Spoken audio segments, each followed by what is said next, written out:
In today's video, I'm going to teach you how to set up VWAP in TradingView.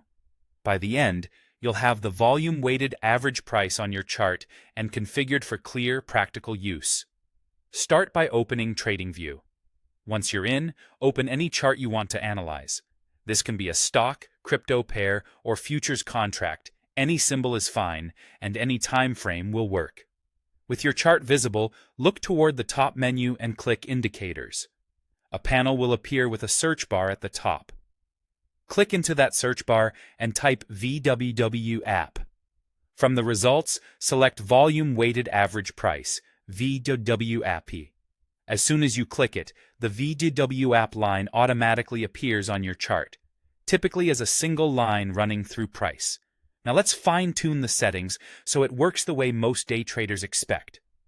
Move your mouse over the VWAP label that appears on the chart near the price scale.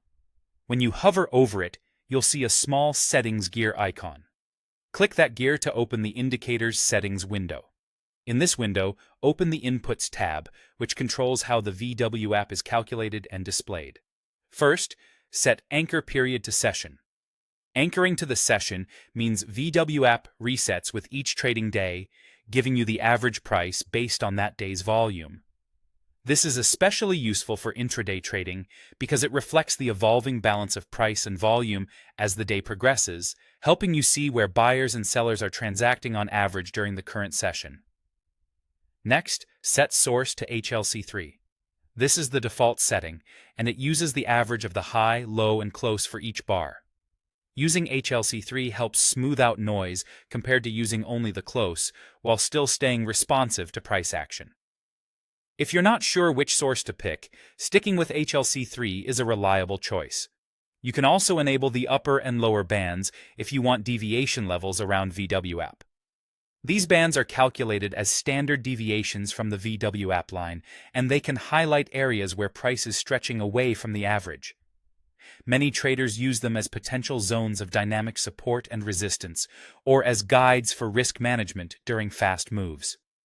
If you prefer a cleaner look, you can leave them off.